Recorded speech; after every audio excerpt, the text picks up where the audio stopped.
Budget में तनख्वाहदार तबके को रिलीफ दिया गया। अपोजिशन को तारीफ करनी चाहिए। ये चाहते थे कि मुल्क दिवालिया हो। IMF को लिखे गए खत रिकॉर्ड का हिस्सा है। वजीर इत्तलात अता तारड़ का कौमी असम्बली में इज़हार ख्याल। कहा 50,000 से कम तनख्वाह पर कोई टैक्स नहीं, 50,000 से 1 लाख तक 1% टैक्स लगाया।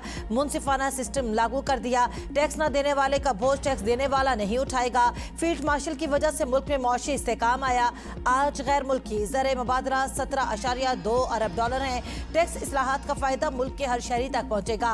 आलमी सरमायाकार पाकिस्तान में दिलचस्पी का इजहार कर रहे हैं। आलमी तवज्जो पाकिस्तान पर मरकूज। इस्लामाबाद मुआहदे पर दस्तखत का करीब आ जाना एक तारीखी लम्हा है। सियासी शिकायत और इख्तलाफात का हल जमहूरी, आईनी और पुरअमन जरिए से निकाला जाना चाहिए। चेयरमैन पीपल्स पार्टी बिलावल भुट्टो जरदारी का बयान। कहा पार्लिमान और सियासी अमल ऐसे मसाइल को हल करने के मुनासिब फोरम्स हैं। आज़ाद जम्मू कश्मीर में जारी बेचैनी न सिर्फ कश्मीर का और पाकिस्तान की साख को नुकसान पहुंचा रही है। ये सूरत हाल दुश्मन अनासर और भारत इसराइल गठजोड़ को अपने मकासद के लिए फायदा उठाने का एक गैर जरूरी मौका भी फराहम कर रही है। मुजाहिरीन से अपील करता हूँ, एहतजाज पुरअमन तौर पर खत्म करें। जिन अफराद ने कानून को अपने हाथ में लिया वो खुद को मकामी हुकाम के हवाले करें। कश्मीर के अवाम को बार बार एहतजाज, महाजराई और गैर यकीनी सूरत हाल के चक्रों से नहीं गुजरना चाहिए। हम इलेक्शन कमीशन से काबिल अज़ वक्त इंतखाबी शेड्यूल वापस लेने का मुतालबा कर चुके हैं।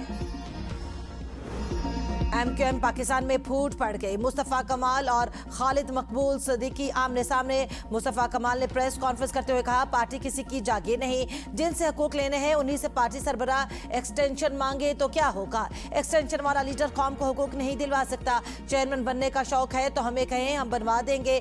जो कौम के साथ मुखलिस है उसको सर पर बिठाऊंगा, वरना टकरा जाएंगे। कश्मीर इंतखाबात पर मीटिंग नहीं हुई और 2 अफराद को टिकट जारी कर दिया गया। जिसको टिकट दिया वो पीपल्स पार्टी के हक में दस्तबरदार हो गया। सानिया बल्दिया केस में MQM कारकुनों को बाइज्जत बरी किया गया। वाकये के 3 साल बाद MQM और इसके कारकुनों को मुरद इल्जाम ठहराया गया था। जिन लोगों को केस में मुलविस किया गया उनकी फैमिलीज पर क्या गुजरी होगी। अदालत का फैसला नजरिए की जीत है। हमारी जमात अवामी खिदमत और निजाम की बेहतरी के लिए सरगर्म है। मौजूदा हालात में शहरियों को दरपेश मुश्किलात बढ़ रही हैं। शहर में जराइम और अवामी मसाइल में इजाफा तशवीशनाक है। जिनको इख्तलाफात के साथ रहने की तमीज नहीं उनसे इत्तेहाद नहीं हो सकता। मुत्तहिदा के चेयरमैन खालिद मकबूल सिद्दीकी भी बोल पड़े। कहा MQM की कोई जिम्मेदारी नहीं किसी शख्सियत को इसकी मंशा के मुताबिक मंजिल तक पहुंचाए। कौम को हमें मंजिल तक पहुंचाना है। पाकिस्तान को कराची और हैदराबाद चलाएगा। पॉलिसी बनाने और डायरेक्शन ना देने तक मुल्क तरक्की नहीं कर सकता। 18वीं तरमीम के बाद भी विफाकी हुकूमत का हजम बढ़ता जा रहा है। अवाम पाकिस्तान पार्टी के रहनुमा शाहिद खान अब्बासी की प्रेस कॉन्फ्रेंस। कहा हम जिसे आज सरमायाकार कहते हैं दूसरे दिन उसी को चोर बना देते हैं। एक सियासी जमात आती है दूसरों को चोर कहकर जेलों में डाल देती है। मुल्क में सियासी इस्तेकाम होने तक सरमायाकारी नहीं आती। चीन ने 1 अरब लोगों को सतह गुर्बत से निकाला। आपके अखराजात आपकी आमदन से जायद है। मुल्क में कानून और आइन की बालादस्ती होनी चाहिए। हुकूमत का बजट बेमैनी होकर रह गया। इस साल भी कर्जा 7,200 अरब रुपए बढ़ जाएगा। 3,000 अरब दिफा और 8,000 अरब रुपए सूद पर खर्च कर रहे हैं। मिशत कमजोर होने से दिफा भी कमजोर होगा।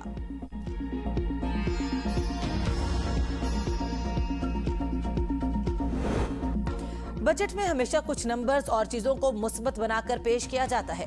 मजबूरी का बहाना बनाकर IMF के दबाव का कहा जाता है। अमीर जमात इस्लामी हाफिज नईमुर रहमान की मीडिया से गुफ्तगू। कहा पहले छुपाया जाता था, अब हुक्मरान खुद IMF के दबाव का एतराफ करते हैं। पेट्रोल, गैस और बिजली की कीमतों का अवाम पर बराह रास्त असर पड़ता है। PDM की जमात में कोई इख्तलाफ नहीं, सिर्फ मफादात हासिल करने के लिए नूरा कश्ती की जाती है। आमदनी का सबसे बड़ा जरिया पेट्रोलियम लीवी को बना लिया गया। यह हुकूमत नाअहली का शाहकार है। नायब वजीर आजम और वजीर खारजा इसहाक डार का तुर्की और मिस्री हम मनसब से अलग अलग रब्ता। तुर्क वजीर खारजा हक्कान फिद्दान से अमरीका और ईरान के दरमियान मुफाहमत की जानिब पेशरफ्त का खैर मकदम किया गया। इसहाक डार को मुस्बत पेशरफ्त से खिते में पायदार अमन और इस्तेहकाम की राह हमवार होने की उम्मीद। डॉक्टर बदर अब्दुल आती के साथ गुफ्तगू में खिते की ताज़ा सूरत हाल और सिफारती पेशरफ्त पर तबादला ख्याल। पाकिस्तान और मिस्र के दरमियान इलाकाई अमूर पर करीबी राब्ते जारी रखने पर इत्तेफाक। ईरान ने अफजुदा यूरेनियम के जखायर सील करके जेर जमीन तंसीबात में बारूदी सुरंगें नस्ब कर दी। अमरीकी नशरियाती इदारे CNN का दावा, जराये के मुताबिक निस्फ टन इंतहाई अफजुदा यूरेनियम तक रसाई अब पहले के मुकाबले में कहीं ज्यादा मुश्किल, खतरनाक और वक्त तलब हो गई है। रिपोर्ट के मुताबिक बैनुल अक़वामी बरादरी के अंदाजों के मुताबिक इस जखीरे का बड़ा हिस्सा वस्ती ईरान में वाक़ अस्फ़हान जौहरी तंसीबात की मुनहदिम शुदा सुरंगों में मौजूद है। कुछ मवाद दीगर मकामात पर भी रखा गया।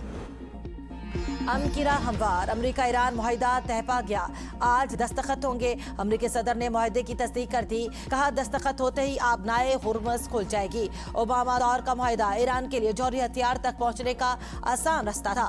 मेरा ईरान के साथ मुआहिदा जौहरी हथियार के रास्ते में दीवार है। ईरान जौहरी हथियार खरीदेगा ना तैयार करेगा।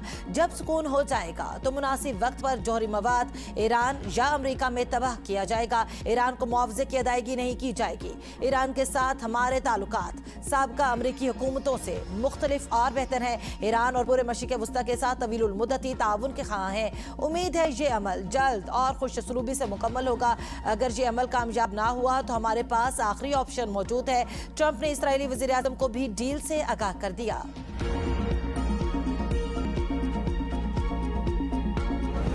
सदर ट्रंप की आज सालगिरह, वो इस मौके को अलामती अहमियत देकर जाती तशहीर का प्रोग्राम बना रहे हैं। ईरानी फौज ने भी आज डील पर दस्तखत का दावा मुस्तरद कर दिया। ईरानी वजारत खारजा के तर्जुमान इस्माइल बकाई का कहना है, इस्लामाबाद मुआहिदे पर आज दस्तखत नहीं होंगे। वक्त का तयन अभी बाकी है। फिलहाल हमें सही वक्त का इंतजार करना चाहिए। दूसरे फरीक को गैर यकीनी सूरत हाल के बायस इस हवाले से हतमी राय देना कबल वक्त होगा। इसराइली जारियत के बायस गजा में बिगड़ती सूरत हाल पर अक़वाम मुत्तहिदा का इज़हार तशवीश, कहा मकबूजा मगरबी किनारे और गजा की पट्टी में इंसानी सूरत हाल तेजी से बिगड़ रही है। अद्वियात खत्म हो चुकी है। 11,000 से ज्यादा सर्जरीज मुलतवी कर दी गई। 1,000 से ज्यादा हमलों से 230 फलस्तीनी आबादियां मुतासिर, 2,200 से ज्यादा अफराद बेघर हो गए। गजा में 70% आबादी को पानी भी मुश्किल से मिल रहा है। फंड्स की कमी से सूरत हाल मजीद संगीन होने का खदशा।